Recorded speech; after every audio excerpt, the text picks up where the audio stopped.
What was the moment that you said, "I wanna write a book. I need to write a book. I need to tell this story"? Yeah, it was when my mom died.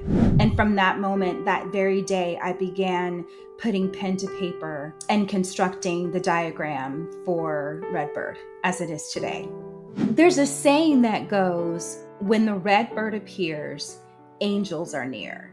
This is why the book is called Redbird. We knew before my mom even passed that the Redbird was going to be our symbol. I knew that from that point on, that if my mom, when she passed, I would know if I saw a Redbird that she's with me. Welcome to Show Your Receipts, where we believe if you can see it, you can be it. Receipts are evidence or proof that something has occurred. Our guests are evidence that Black excellence is alive and well. They will be sharing their receipts on how they've been able to accomplish so much in their life. I'm your host, Tony Jackson. Let's get started.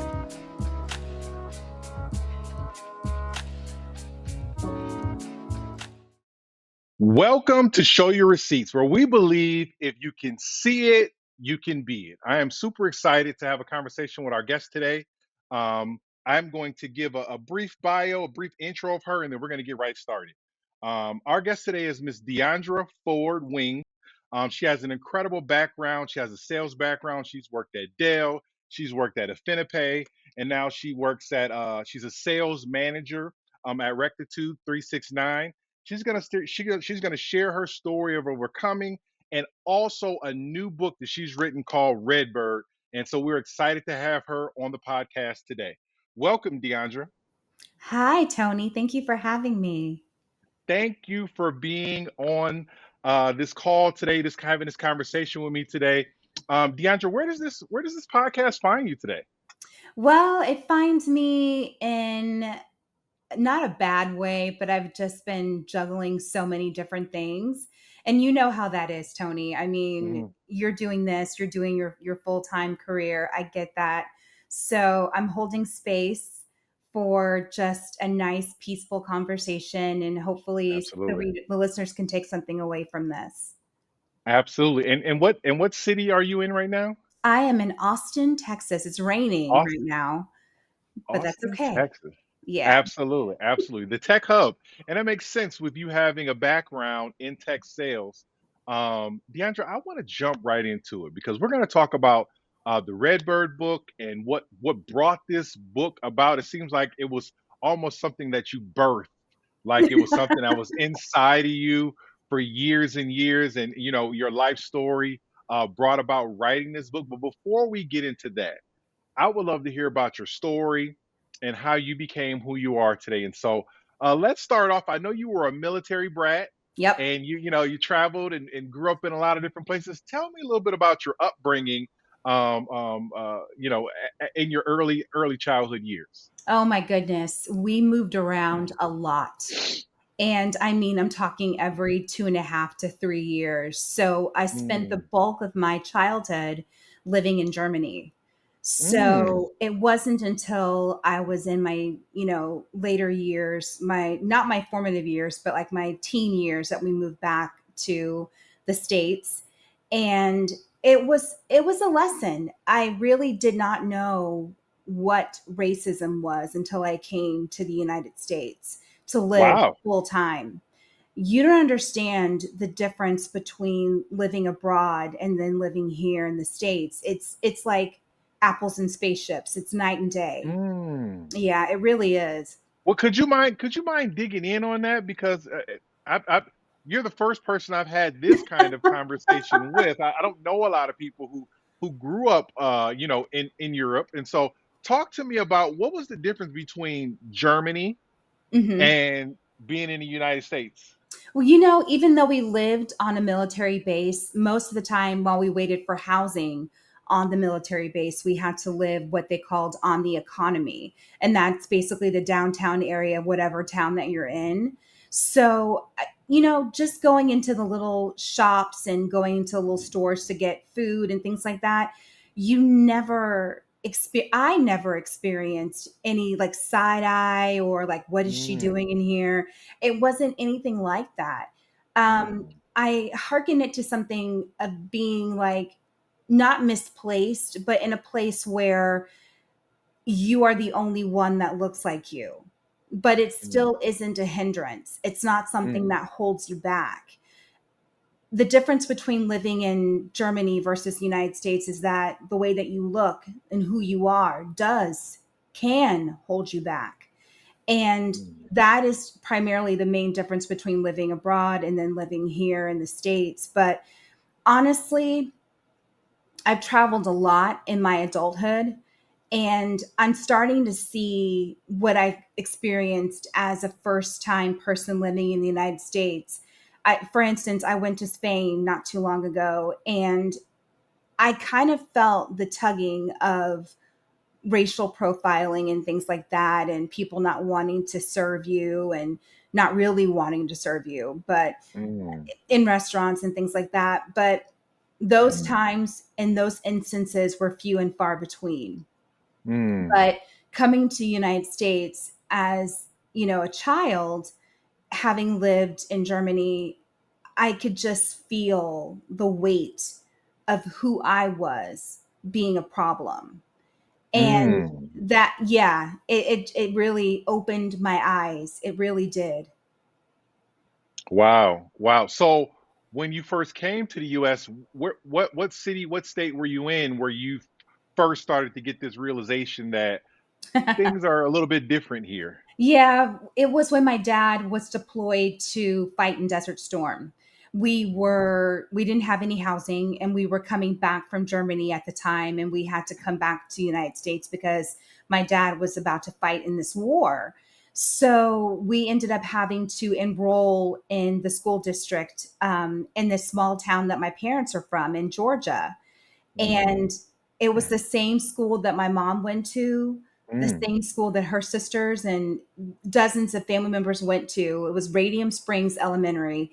And I will never forget just the way that I felt. I mean, I got bullied a lot just for talking the way that I talk and speaking the way that I speak. And you got to remember that this is a small town in Georgia in the mm, Bible Belt. So I just had a tough row to hoe, just to be honest with mm, you. I mean, locked in the bathroom stalls, things like that, mm. just like being pushed and tripped and kicked. And it just was annoying, if anything. But it taught me a really hard lesson in that you have to look within to get your strength from God, get your strength from whatever inner being that you have that makes you strong and resilient. So I really had to hone in on that during that time of my life.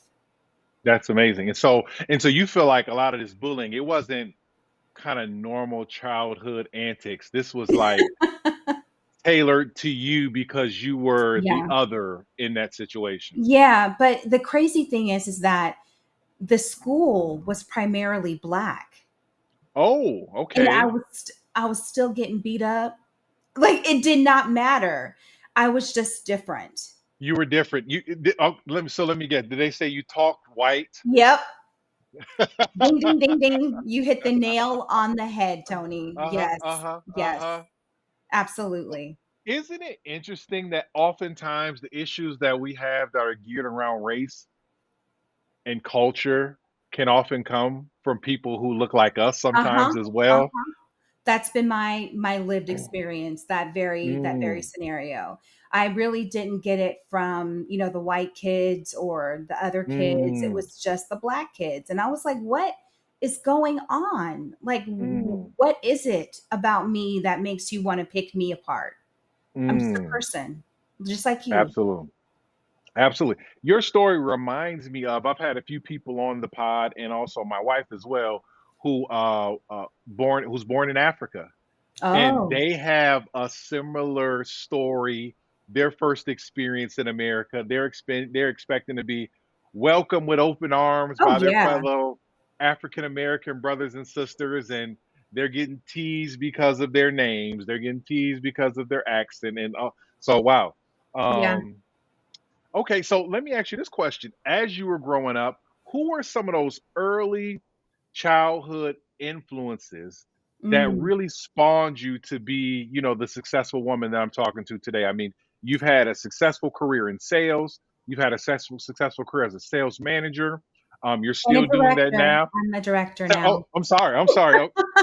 Oh, let me back up and put some respect on your name. Not just sales manager, but sales director. Yes. You're a published author.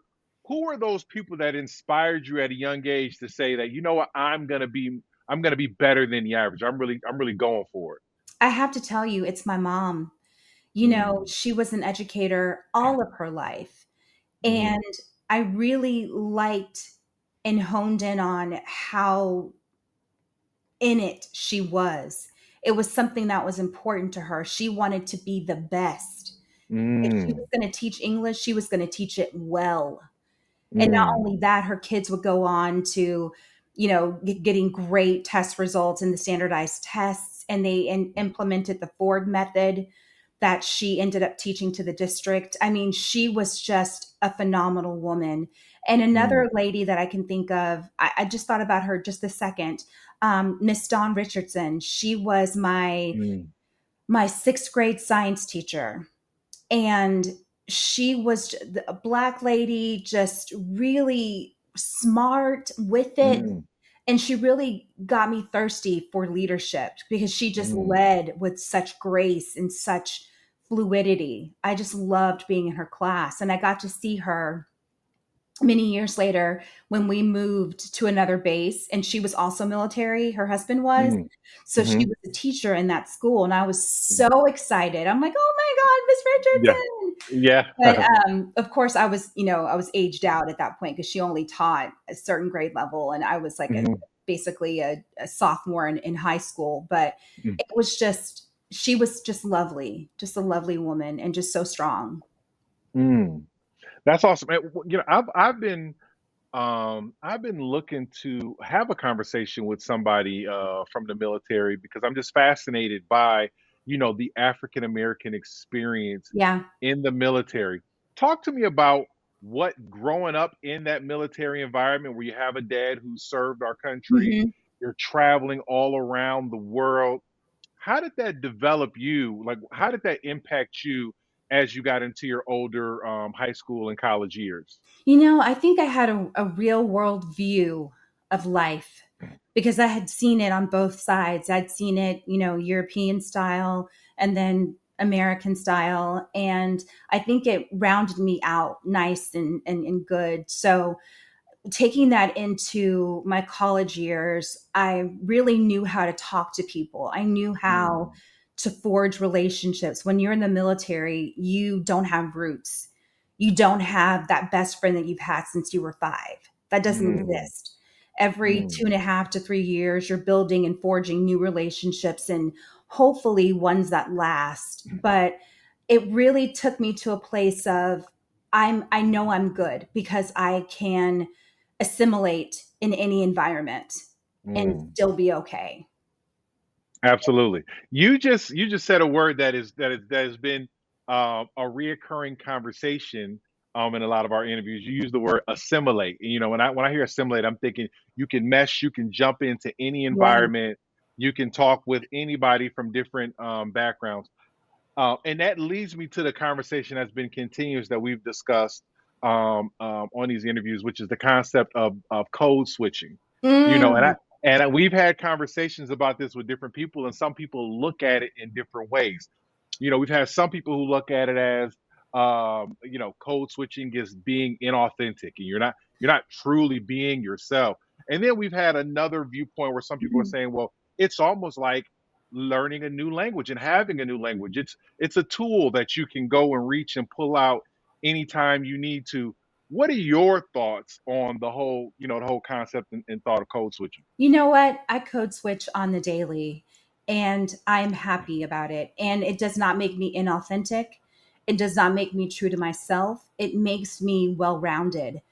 Mm, I like to say that when I'm leading a team, I take on the personalities and try to relate to people who otherwise I would not have to be in a conversation with.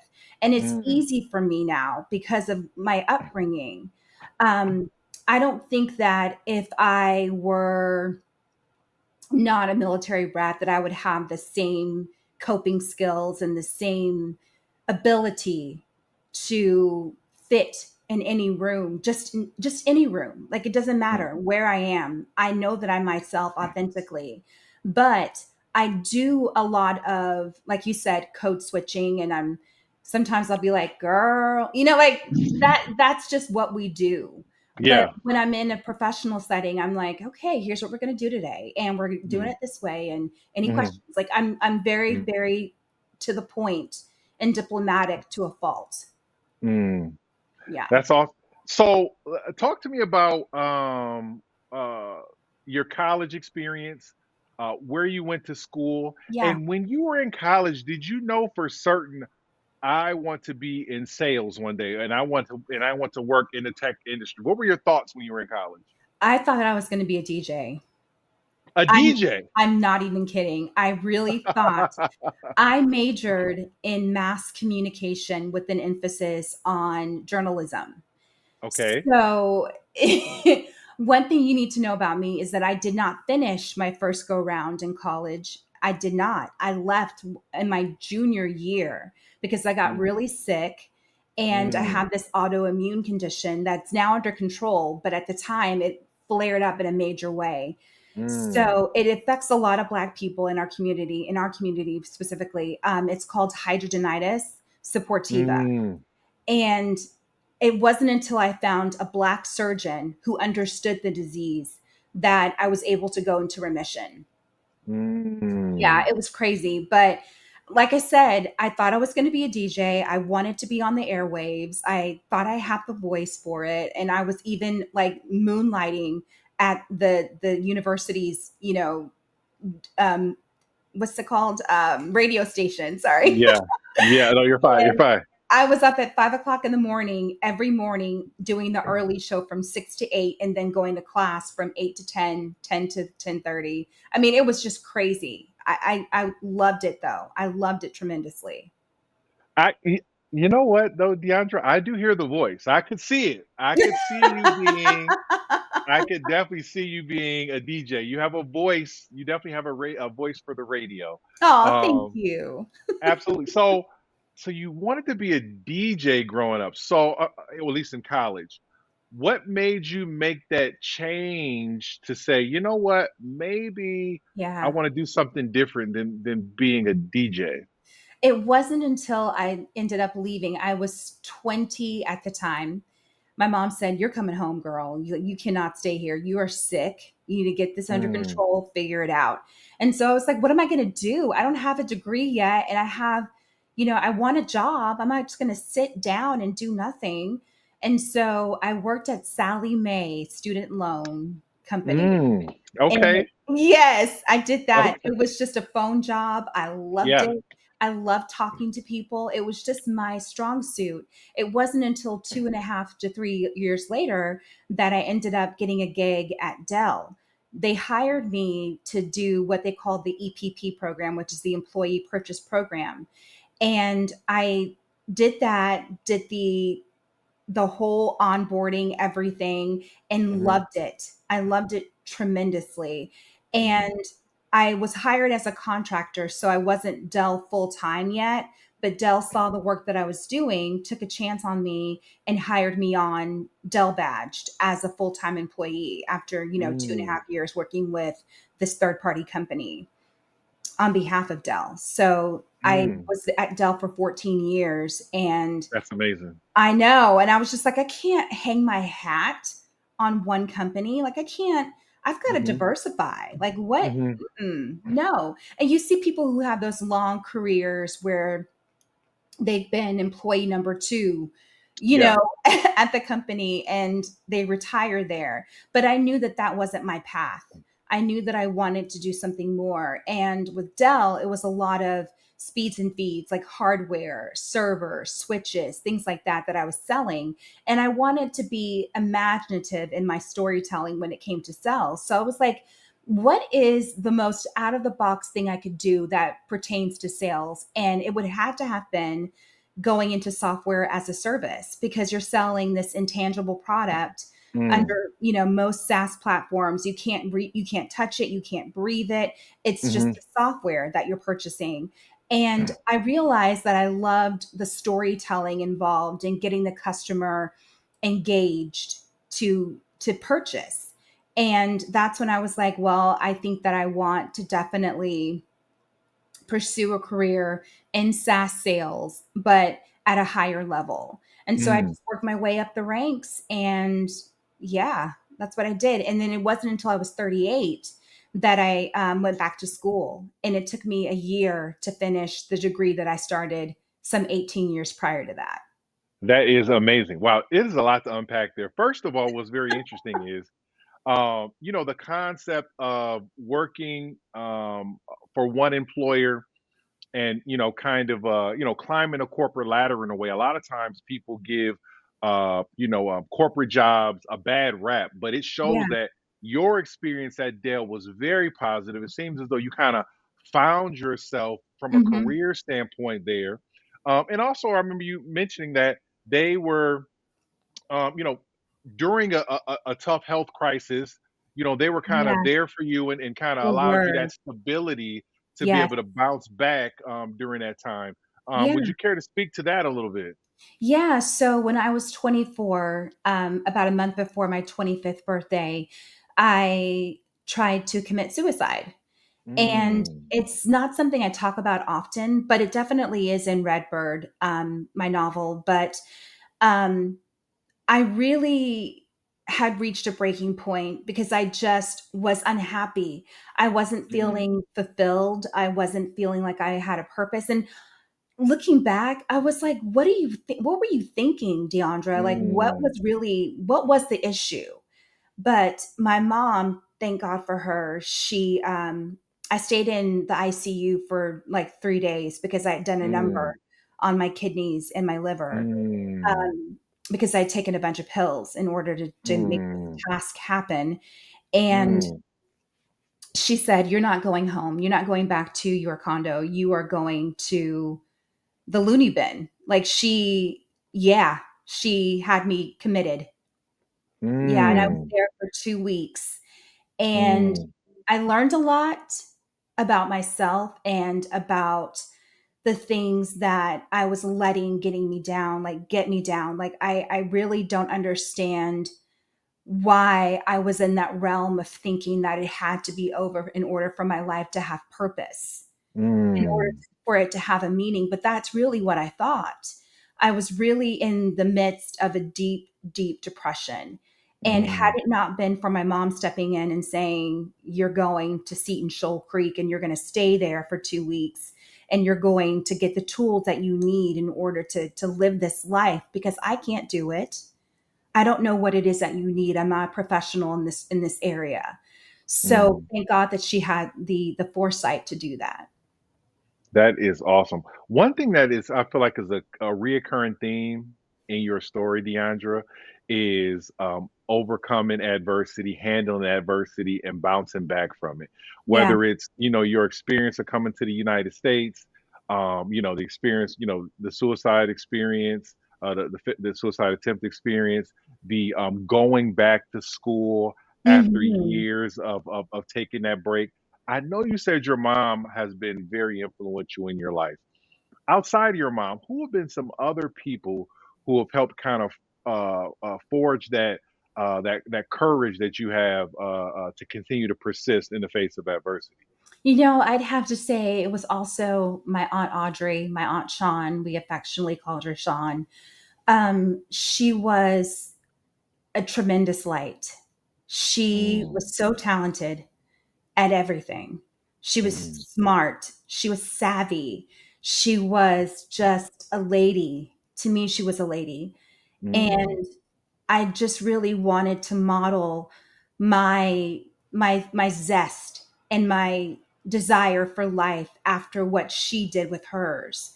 Because mm, if you'll remember in the book, she packed up everything and moved to the Gambia, not knowing a soul there, sold everything that she had wow, to start a new life.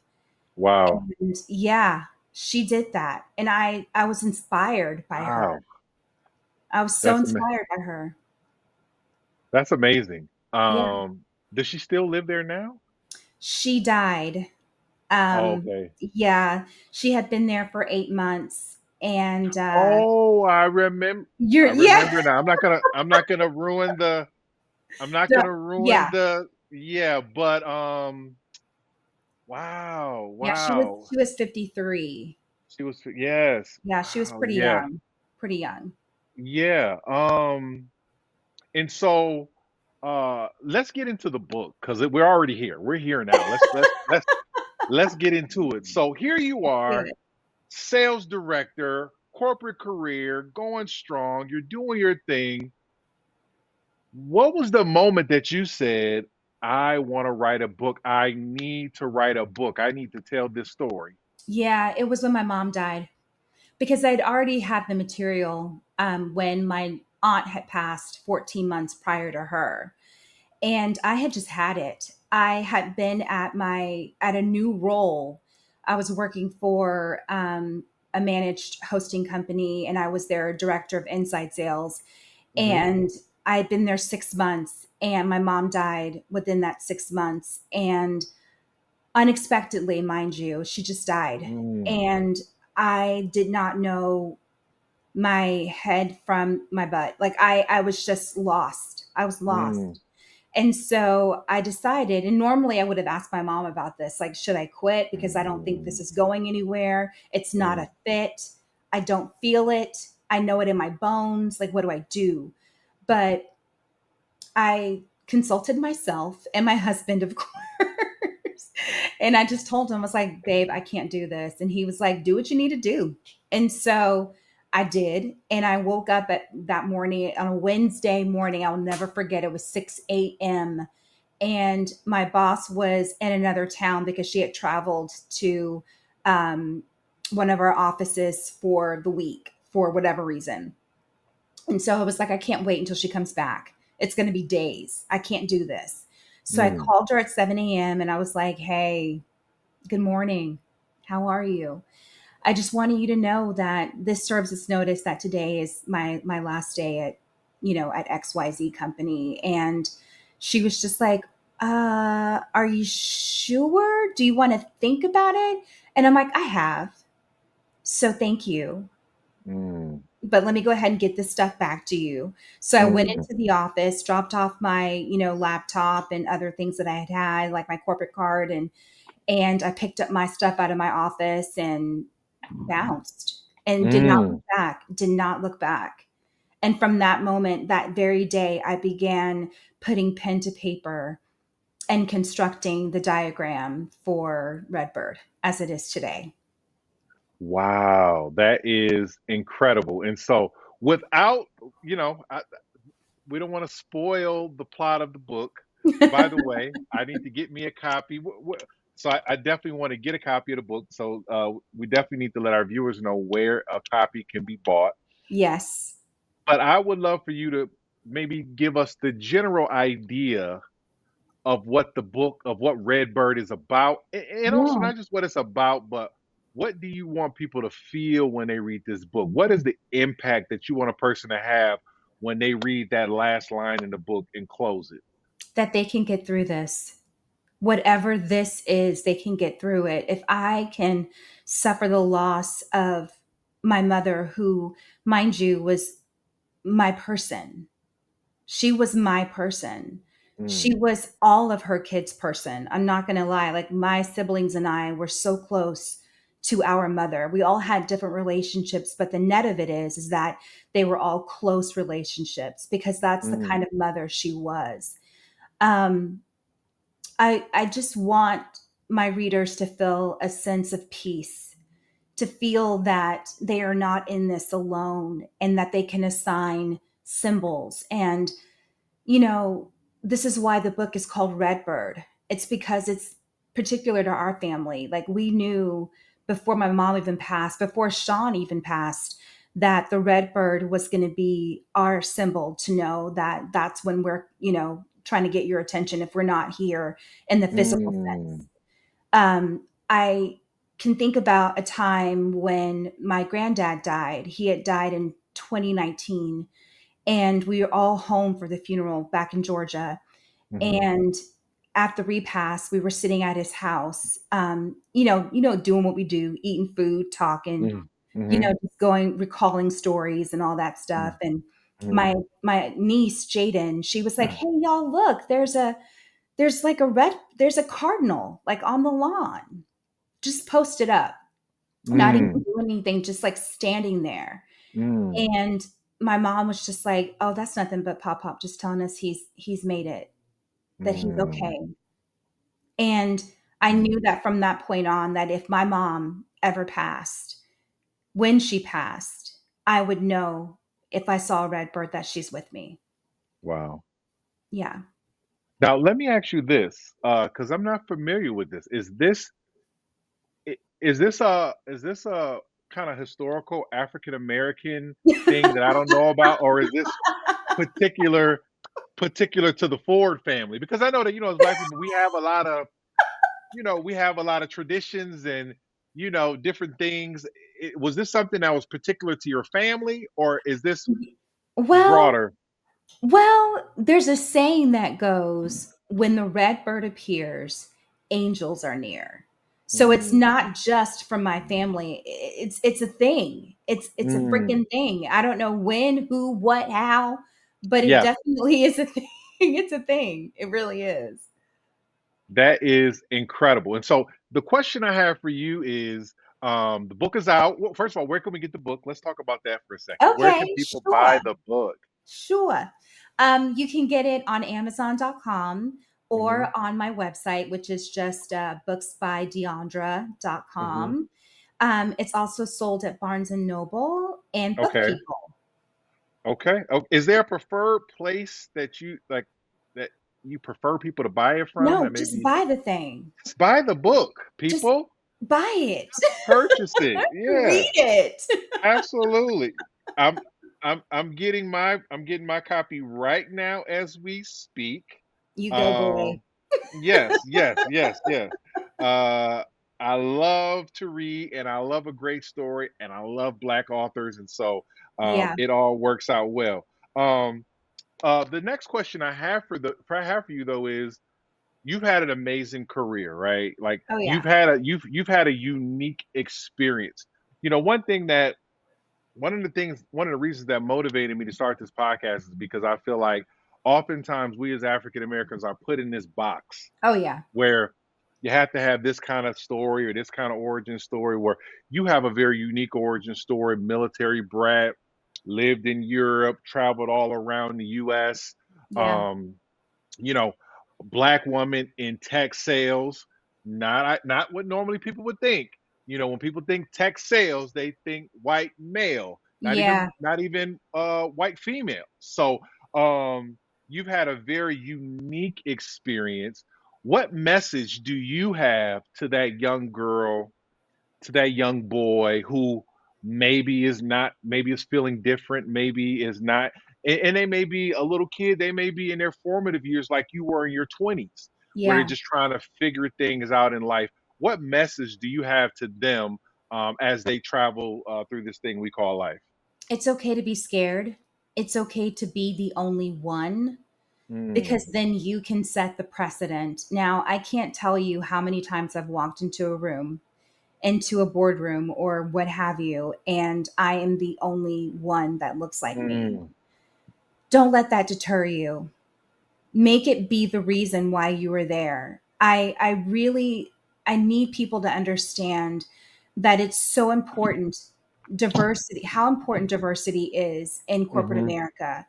They say that they're making all these leaps and bounds with DEI. And then, of course, the whole thing with Trump and ending DEI and blah, blah, Hmm. blah. The thing is that it never benefited us. It wasn't supposed Mm. It's not the blueprint for the African American lived experience. It's not. We already have to be thinking about, okay, how can I stand out? My name is Diandra. They're going to know I'm black. Mm. I can't hide that. I'm not Mm. trying to hide that. I am who I am. And I need those coming up to know that it is okay. You are fine just the way you are. You don't have to fit into a box. You don't have to be like everyone else. Be you, be yourself, and lead with that. That's Mm, what I want those coming up after me to know and to trust. absolutely. Wow. That is very powerful. And it means a lot coming from you. I mean, it's not too many people that could give that message with as much authenticity as you can, just because of the position you play. I have a few follow-up questions though. You Yeah. talked about the idea of being the only, Hmm. being in rooms where you're the only. I've had that experience as well. Um, how do you how do you approach that? Like, that you're consistently kind of be the outlier. Potentially, all the spotlight is on you. Like, you're representing. You're walking in a room and you have to represent all women, all black people. Like a lot is on your shoulders. So if Yes, it you do is. something that is not kosher or whatever, they're like, "That's how women are," or "That's how Just black black people are," people. or "That's Hmm. how black women are." So um how do you approach that? Like, what is your mindset as you're operating in these different environments? My mindset is that I can't deny my skin, but you can't deny that I deserve to be in the room with you and that I Mm, probably own that room in most mm, cases. okay, all right. So, I mean, I I mean, it makes sense. I don't think that you probably wouldn't be able to accomplish what you've accomplished if you didn't have that confidence. I love it. I love it. you have to be confident. I mean, Tony, you know this. It's Mhm. just something that it's not enough to be smart. It's Mm, not enough to be good at what you do. that's You right. have to be 10 times as good or 10 times as anything better than the next person next to you just because you wear the mask. You wear this skin that you cannot be mistaken. So Mm, I really, really try, I make a concerted effort to not lead with my blackness. mm, It doesn't mean that I'm trying to whitewash myself. It doesn't mean that at all. But when they see me, they're going to see me as a black woman, right? mhm. It doesn't mean I have to be what their stereotypical black woman is. It doesn't mean that I have to be, like Shantisha from around the corner. It doesn't Yeah, mean that, you know? yeah. No, I understand exactly what you're saying. I hate that too. Like, I go somewhere and maybe it's a professional environment, and the people there, like, even just handshakes, right? That normal handshake, normal handshake, normal handshake. They And get then to you me and they dap want to do somebody some, up. they want to do something fancy that they learned on YouTube or something. It's like, I'm not the person to start trying your new stuff out with. Like, we're here to be professional. So I understand exactly what you're saying. I understand exactly, Yeah. because a lot of times in their attempt to connect, Yeah. they kind of go a little overboard. So yeah. So wow, Deandra, it has been a pleasure, pleasure, pleasure speaking with you today. Likewise. Yes, I Tony. appreciate you sharing your story, man, sharing your life wisdom, the things that you've been able to overcome. Having the courage to share some of the darkest moments in your life and how you've been able to overcome that. I truly believe that's gonna be impactful for somebody who watches this video. And Yeah. so thank you so much. Deandra, please let us know, where can people find you? What's your social medias? Where can Oh, people find yeah. you? Well, it's pretty simple. Even on Instagram and on LinkedIn, my handle is my full name, Diandra Ford Wing. You can find me. I'm the only one on both Instagram and LinkedIn. So that's awesome. And Mhm. I'm not on Facebook. I never have been. I did it once for a class, but then I deleted it because I was like, this ain't me. But and then like I said, my website, booksbydeandra.com. Awesome. Deandra, thank you so much for taking the time to chat with us. We Of course. appreciate you sharing your wisdom, and we look forward to seeing much more success for you as you continue to walk your journey. Thank you. Thank you.